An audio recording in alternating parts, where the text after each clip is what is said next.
तुला राशि वास्तव में बहुत ही बैलेंस राशि है।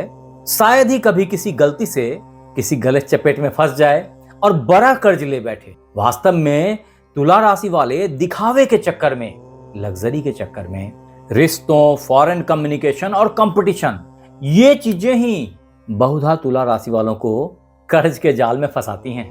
ऐश्वर्य, वैभव, दूसरों को खुश करने की कोशिश और शानदार जीवन शैली बनाए रखने के चक्कर में क्या आपका भी बजट गड़बड़ा जाता है? क्या आप भी कर्ज के चपेट में आ गए हैं तुला राशि वाले? अगर ऐसा है तो आज हम तुला राशि कर्ज खत्म करने के 5 अचूक उपायों की बात करेंगे। चाहे वो तंत्र हो, मंत्र हो, यंत्र हो, रुद्राक्ष, रत्न, लाल किताब के टोटके, इन सारी शक्तियों से आपको कर्ज से बाहर निकाल देंगे। वास्तव में गौर करें तुला राशि वालों, तो तुला राशि के ऊपर कर्ज निवृत्ति की इस तरह की वीडियो आपको पूरे YouTube में नहीं मिलेगी। बड़ी मेहनत से, बड़ी सूझबूझ से आपके लिए ये लेके आया हूं। अगर आपने इसका इस्तेमाल किया, अगर आप इसका अनुसरण करते हैं श्रद्धा पूर्वक, तो मैं मानता हूं कि आप भले अब तक कर्ज के बोझ से दबे हैं, लेकिन शायद ये वीडियो आपकी आखिरी वीडियो हो, जिसके बाद आप कर्ज के लिए इस तरह की किसी भी वीडियो के शरण में नहीं जाएंगे और परमानेंटली कर्ज से मुक्त हो जाएंगे। नमस्कार मित्रों, मैं आचार्य देवेश कुमार ठाकुर आपको आपके अपने चैनल एस्ट्रोलॉजी स्टार्ट्स में फिर से एक बार स्वागत करता हूं। तो दोस्त, इस वीडियो को आखिरी तक ध्यान से देखें और फॉलो कर लें सही से, प्रॉब्लम से बाहर निकल जाएंगे। क्योंकि समय रहते ही चीजों में सुधार कर लिया तो जिंदगी बेहतर की जा सकती है। क्योंकि रहीमन बोलते हैं ना, बिगड़ी बात बने नहीं, लाख करो किन कोय, रहीमन फाटे दूध को मथे न माखन होए। कहने का मतलब है कि एक बार दूध फट गया तो फिर कुछ भी कर लो, वापस से दूध तो बनेगा नहीं। एग्जैक्टली यही चीज होती है दोस्त, जब ऋण लेकर के कभी इज्जत उतर जाए, इससे पहले ऋण से मुक्ति हो जाए, ये बड़ा जरूरी है भाई। और इसमें खास करके तुला राशि वालों, जो आपके लग्नेश राशिस शुक्रदेव हैं, इनका सबसे बड़ा हाथ है। अगर लग्नेश बेहतर है, अगर लग्नेश मजबूत है, तो आप कभी ऋण के बोझ में चपेंगे नहीं, दबेंगे नहीं। लेकिन अगर वही शुक्रदेव कमजोर हैं, पीड़ित हैं, तो ऐसी हालत में आप ऐश्वर्य की लोलुपता में, सुख के मृग तृष्णा में फंसे रहते हैं।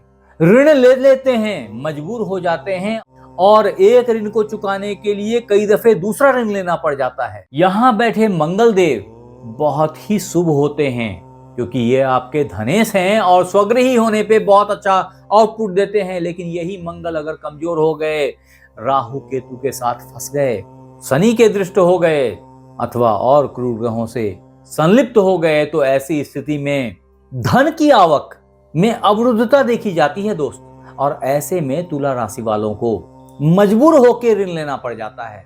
ऐसे लोग वास्तव में खर्ची मैनेज करने के लिए कर्ज ले लेते हैं और फिर वो कर्ज उतारे नहीं उतरता रहता। तत्पश्चात आपके नैसर्गिक दुश्मन अकारक गुरुदेव, जो कि आपके षष्ठेश हैं, दुश्मनी के कारक हैं, कंपटीशन को जनरेट करते हैं, अगर ये कमजोर हो गए, खराब भावों में हो गए, खराब ग्रहों से दृष्ट हो गए, ऐसे में भी आपको ऋण लेने पे मजबूर होना पड़ता है और वो ऋण बहुधा आसानी से नहीं उतरता।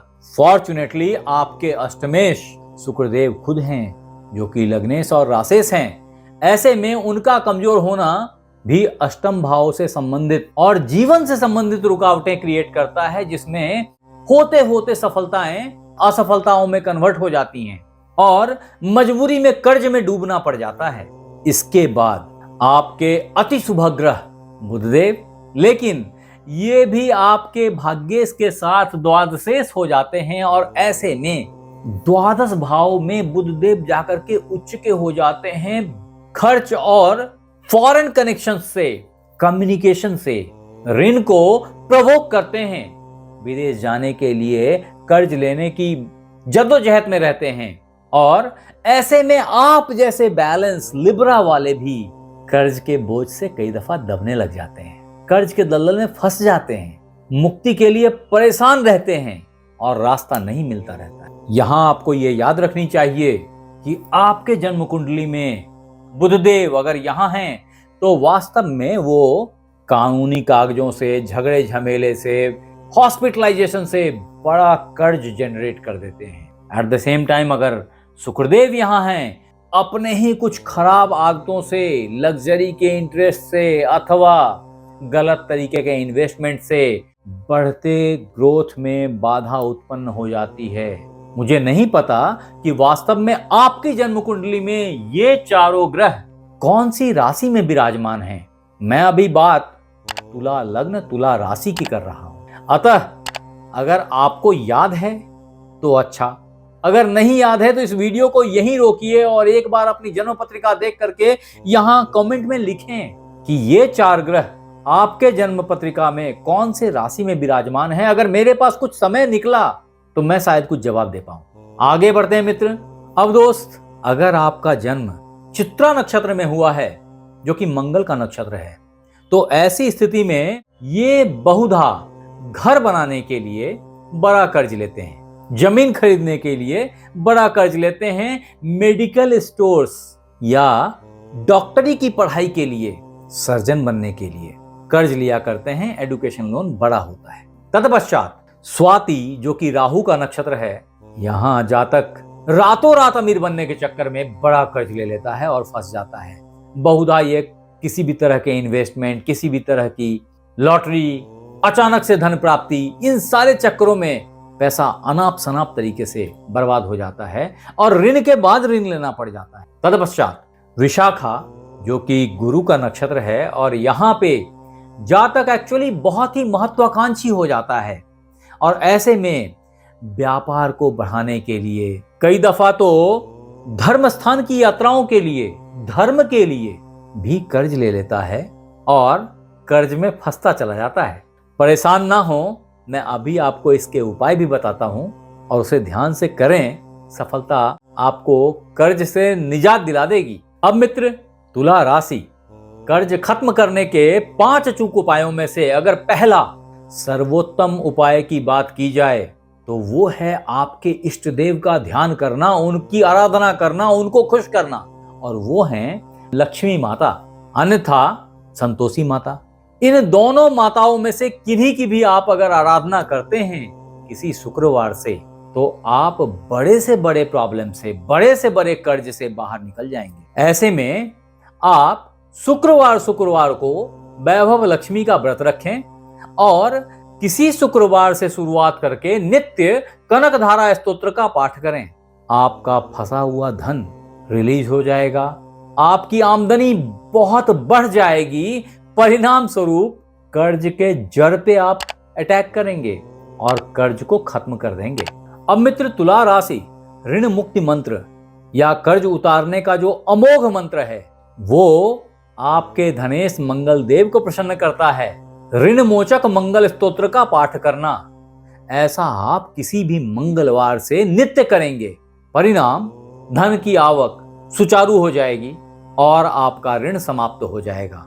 तत्पश्चात तुला राशि ऋण मुक्ति के 5 अचूक उपायों में जो हमारा तीसरा उपाय है वो है एक श्री यंत्र आपने अपने घर के तिजोरी में स्थापित करनी है, अन्यथा उत्तर पूर्व कॉर्नर में स्फटिक का श्री यंत्र रखें। धन की प्रवाह अविरल हो जाएगी और कर्ज फटाफट में चुक जाएगा। तत्पश्चात तुला राशि कर्ज से मुक्ति के टोटकों की अगर बात की जाए तो लाल किताब के टोटकों में जो पहला टोटका है वो है शुक्रवार के दिन सफेद गाय को ज्वार अथवा हरा चारा खिलाएं। लाल किताब का जो दूसरा टोटका है लिब्रा जॉडियक साइन वालों के लिए वो है अपनी पत्नी का, बेटी का सम्मान करें, इन्हें कभी पांव ना लगाएं।